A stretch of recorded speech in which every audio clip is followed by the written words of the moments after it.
All right, you guys, today is still September 26th, and today's final video, the COXPAL 3-channel dash cam. Now, the whole purpose of this video is to tell you about things that I found out when I read the manual. As I stated in my other videos about this camera, the manual is long. It's going to take you about a good 20 to 30 minutes to read it.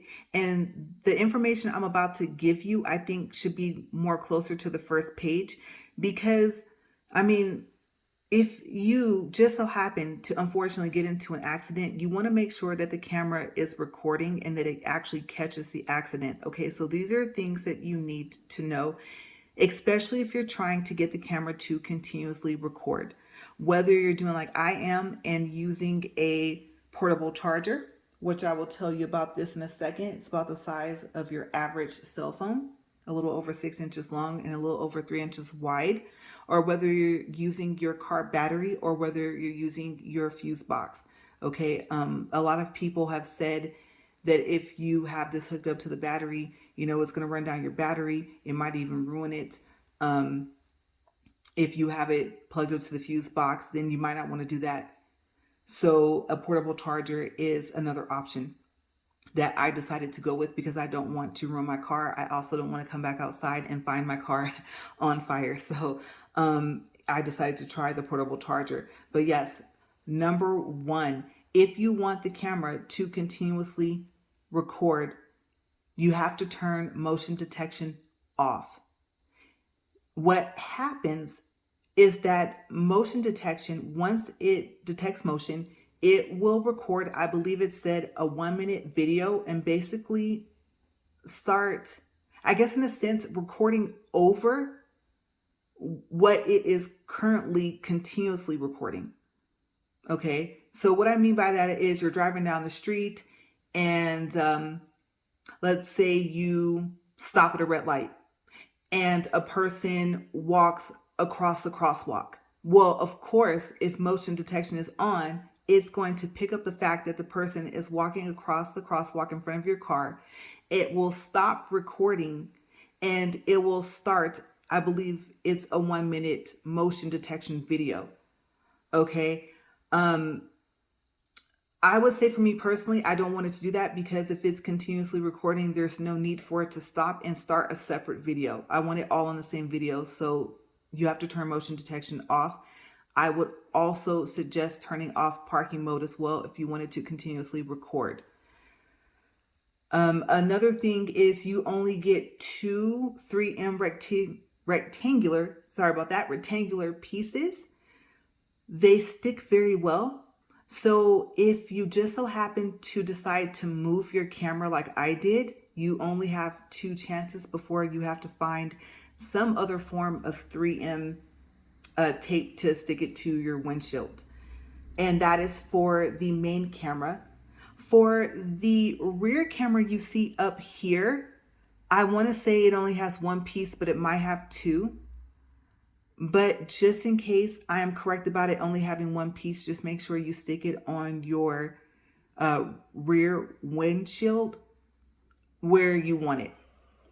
Okay, let's see here. Another thing about the camera that you will probably either have to read for a long time, either on Amazon or in the manual, or even if you're watching a video, because I believe it does. Yeah, it does have a video here on Amazon. That you will need to know is that you have to be sitting near the camera in order to access it. As a matter of fact, I believe this is for security purposes, but the Wi-Fi does not stay on. Okay, so if you look down at the main camera, if you look over to your right, you will see the up, left, and down arrows. In order to make it stop recording so that you can access the menu, you have to push the up button and then push the left button. If that doesn't work, then push the up button again and then the left button again. It should take you to a menu, and then you go down to your third option, which is Wi-Fi. You'll see it'll say Wi-Fi. It won't say like number 3 or anything like that. And then you push the OK button there in the middle. Now, what do you have to do with your phone? With your phone, you have to have your Wi-Fi on, Your location does not have to be on.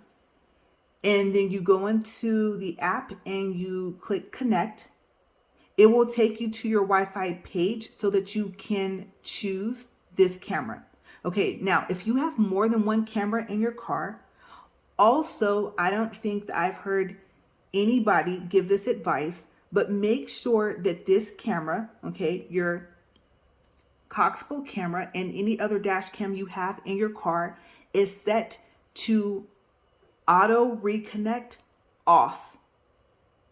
Okay, because if not, once you turn on your Wi-Fi, then especially since most likely your car will be off, it'll probably try to reconnect to either this camera or another camera in your car. So make sure you set all of your dash cams, however many you have in your car, to auto reconnect off. I believe, let me see, actually, you know what? Let me think for a second if there's anything else I don't remember hearing in or reading in other reviews. Or like I said, or any information that should probably be a little closer to the front of the manual. Okay, let's see. While I'm thinking, we will do a recap. Turn motion detection off if you don't want it to stop on its current recording. It's safer to plug it up to a portable charger if you want it to have continuous power, to have continuous recording.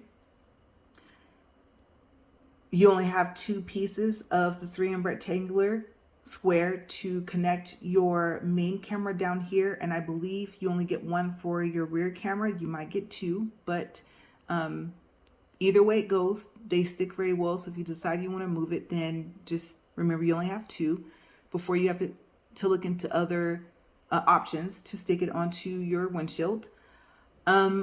Also, I don't think that I mentioned this, but the infrared.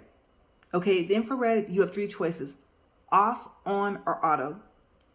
If you have it set to auto, what I found is that if this camera, the main camera, is too far to the right of your front windshield and it's parked inside of your garage, even if it's during the day, the camera will automatically switch to recording in black and white.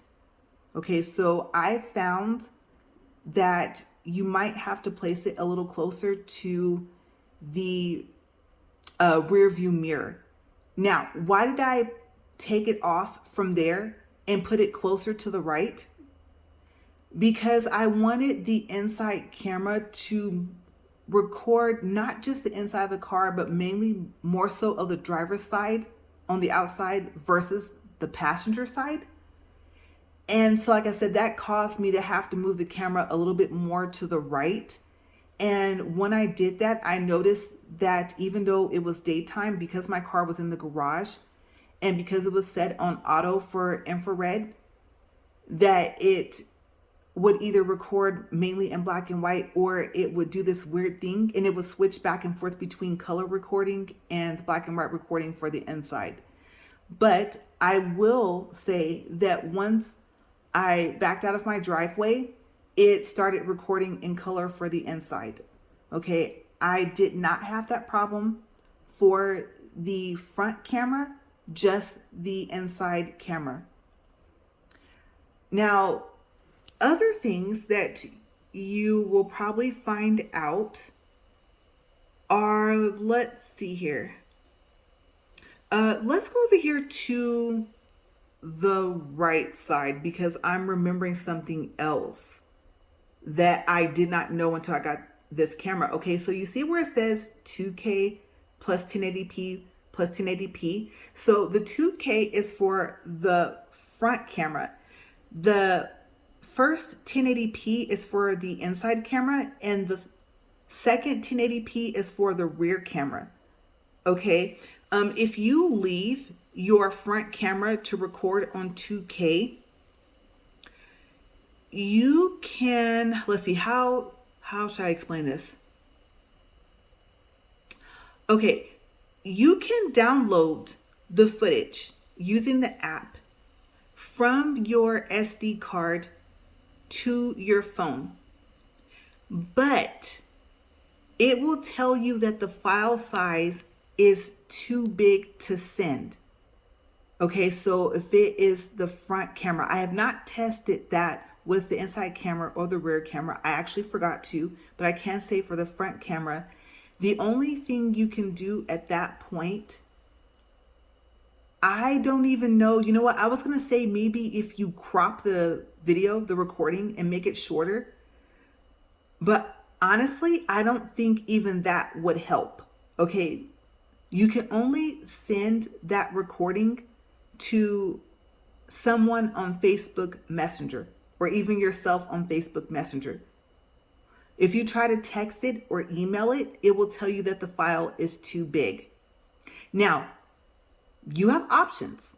And I don't know if these options will work because I did not try this, because I like the quality of the front camera. I like how clear it is, and I didn't want to change it to 1080p. So what do I suggest? First, you can try setting the front camera to 1080p. That may actually help to where you can text the video clip that you downloaded to your phone or email it. If that does not work, okay, and I know this from experience, if you have Verizon Cloud, I'm not sure about any other cloud, but if you have Verizon Cloud, you can go into Verizon Cloud, you can send the video that way. So you open up your Verizon Cloud app, go to that video, go to share, and it will give you an option to either share the link of the video, or it will give you the option to share the video itself. And if I remember correctly, if you try to share the video itself, whether you try to text it or email it, I believe once you get to your email or once you get to your text box, it will tell you the same thing, that the file is too big. Okay, so like I said, if you don't want to, you're like, no, I like the front quality and I don't want it to go down to 1080p. That's why I actually got the camera. It's because of the 2K. Then try one of your cloud services. Okay. Like I said, I can only speak for the Verizon Cloud because that's a cloud that I have.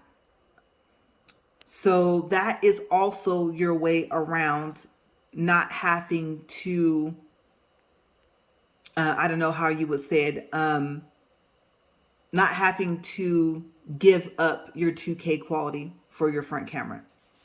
Okay, so that was also something that I don't remember reading. I don't remember anyone stating that on YouTube, so I do want to let you know that that is your trade-off. There's the word I was looking for, your trade-off. If you don't want to trade off your 2K, then try one of your cloud services.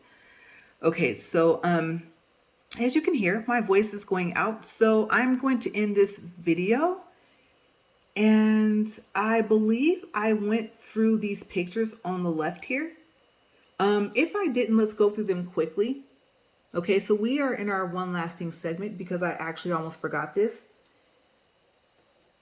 And this time I'm still recording, so that's a good thing. So let's go down. We're already on the first picture here. They are not lying when they say crystal image. I've already stated that. It does have reliable recording. It is very user-friendly.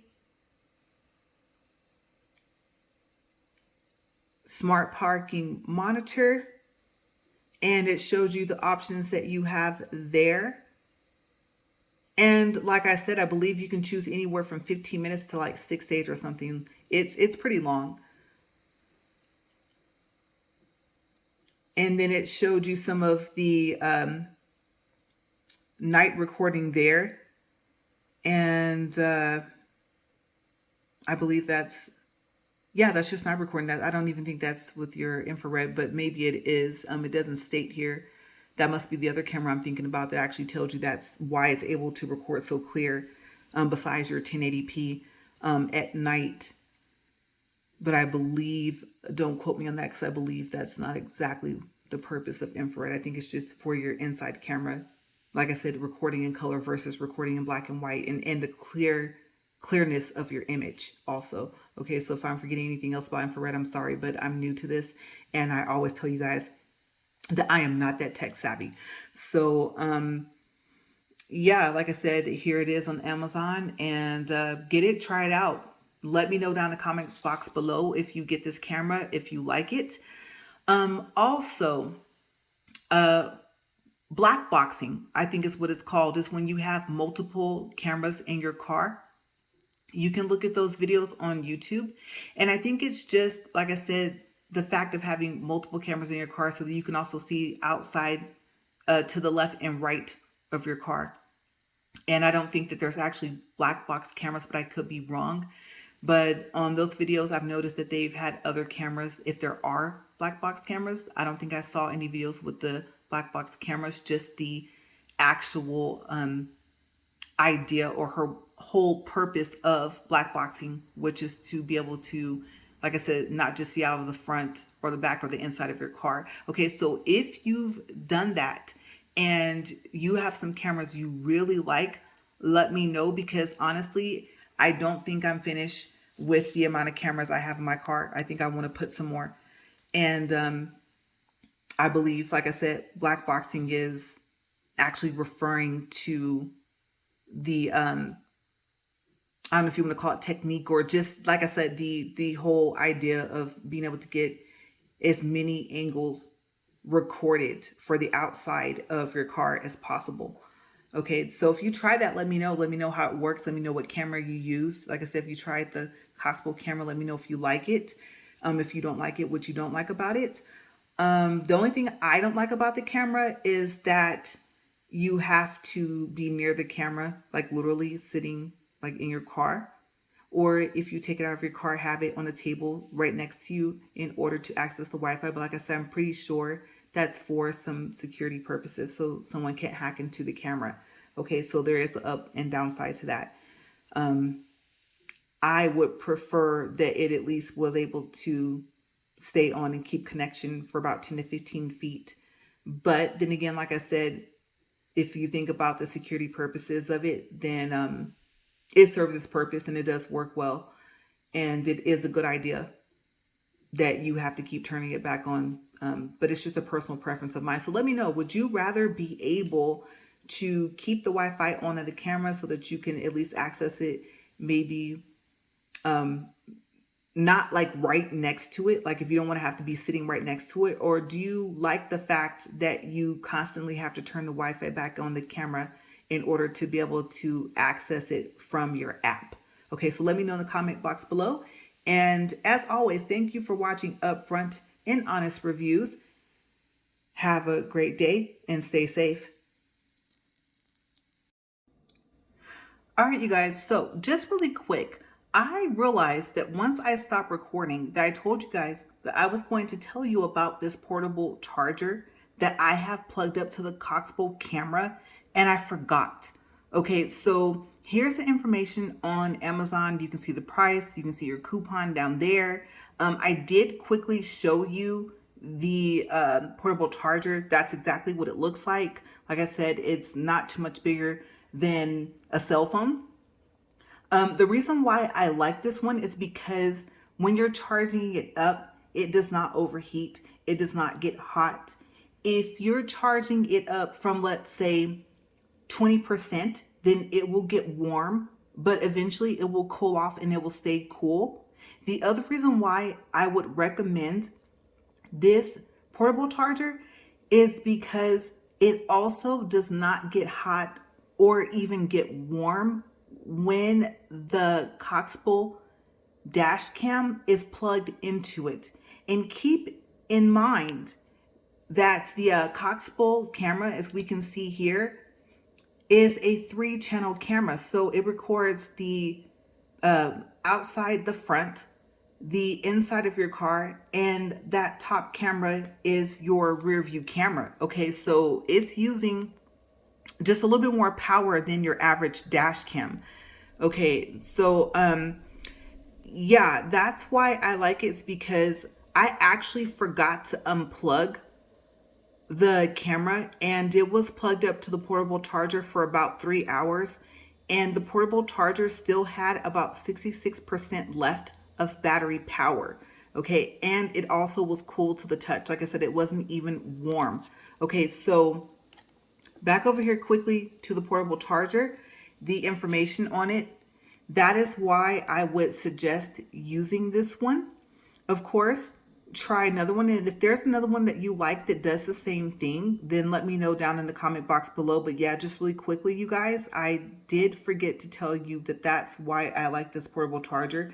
And that's why I like it specifically for this camera, is because I don't want to have to worry about it overheating and, like I said, causing a fire to the car. So yeah, that is it for this portable charger. And I believe in my other video, I give a little bit more information about it. So I'll put that link below.